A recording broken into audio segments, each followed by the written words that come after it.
So you're out here doing everything right, huh? Following the blueprint, checking the boxes, basically living the Pinterest perfect life everyone told you to build.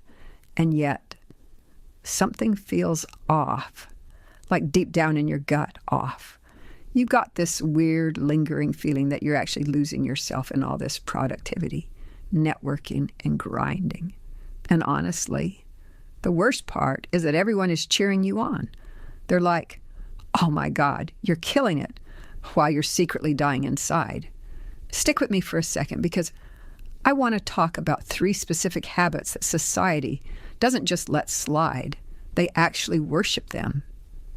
But here's the kicker. These habits are literally sucking the soul out of you. They're draining your energy, killing your creativity, and making you feel like a background character in your own life. And no, I'm not going to lecture you about scrolling TikTok or procrastinating. I'm talking about the stuff your parents, your boss, and those hustle culture gurus tell you to do more of. Check this out. Last week, I was grabbing coffee with a friend. Let's call her Sarah. Sarah is basically the poster child for having it all. She's up at 5 a.m., hits the gym, crushes it at a Fortune 500 company. She's getting her MBA, meditates, eats nothing but kale and sunshine. You know the type. She even finds time to post those hustle harder updates on LinkedIn. Total rock star, right? But she's sitting across from me, and her eyes just look dead. She tells me, I honestly can't remember the last time I felt actual joy. Not like, oh, I finished my to-do list satisfaction. I mean that deep, I'm so glad I'm alive right now feeling. And when she said that, it just clicked for me. See, Sarah wasn't clinically depressed. She wasn't going through some crazy trauma or a messy breakup. She was just doing exactly what every self-help book told her to do. The problem was she was so busy optimizing her life that she totally forgot to actually live it.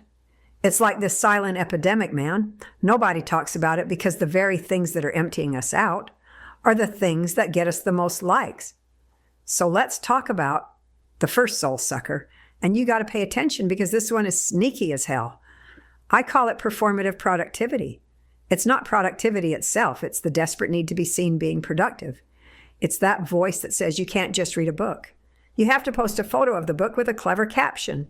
You can't just go for a run. Yep, you have to share the map and the stats. Everything has to be content.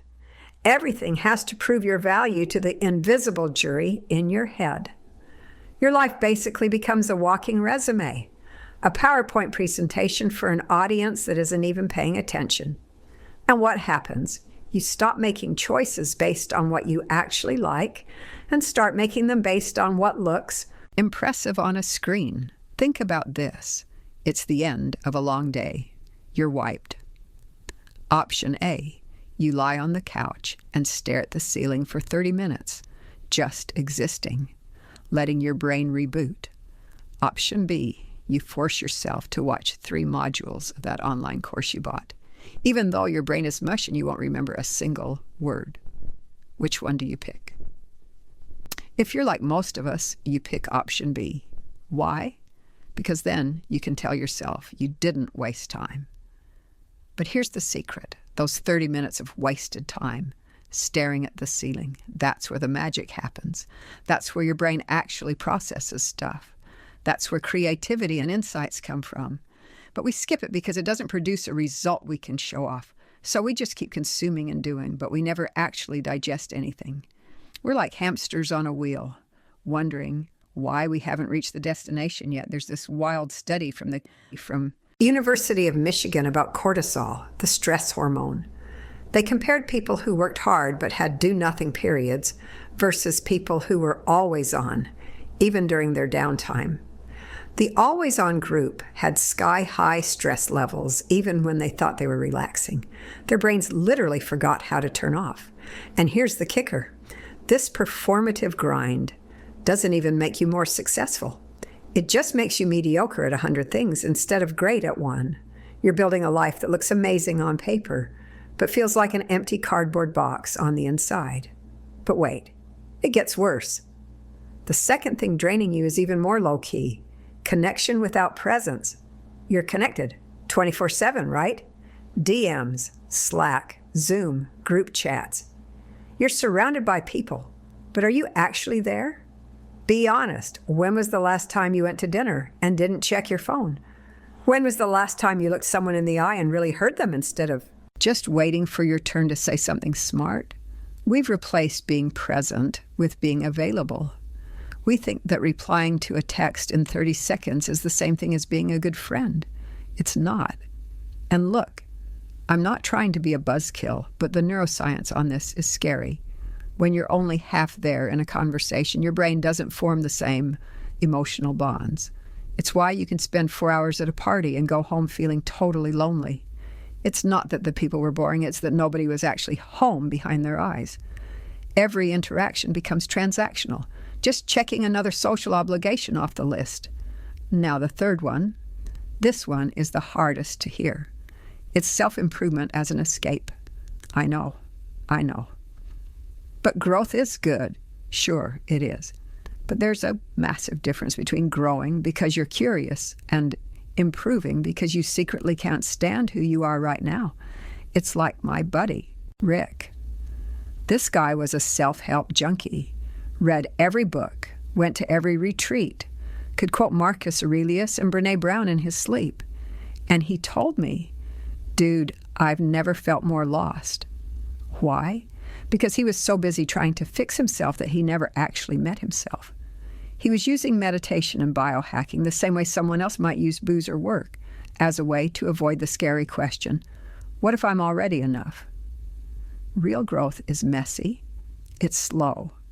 It's not version 2.0 in 30 days. When you buy into that constant optimization narrative, you're basically telling your brain you're a failure as you are. And your brain believes you. So, what now? Do you have to sell your house and move to a cave? Nah. You just start by noticing. Next time you grab your phone to avoid a quiet moment, just stop for 10 seconds. Ask yourself, am I doing this because I need to, or because I'm scared to just be? And here's a challenge for you. Give yourself 1 hour a week of aggressive unproductivity.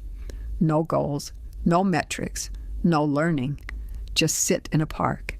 Lay on the floor and listen to a record. Stare out the window. It's going to feel awkward as hell at first. Your brain will scream at you to do something useful. But that discomfort, that's the feeling of your soul finally getting some oxygen. If you can sit with that discomfort, something cool happens. You start to reconnect with the person underneath all that performance. You realize you don't have to prove your worth every 5 minutes. You start having real conversations again. You start feeling alive. So, look, do me a favor. When this video ends, don't jump to the next one. Don't check your email. Just sit there for 3 minutes. No phone. No plan. Just breathe and see what comes up. It might be the most productive thing you do all week.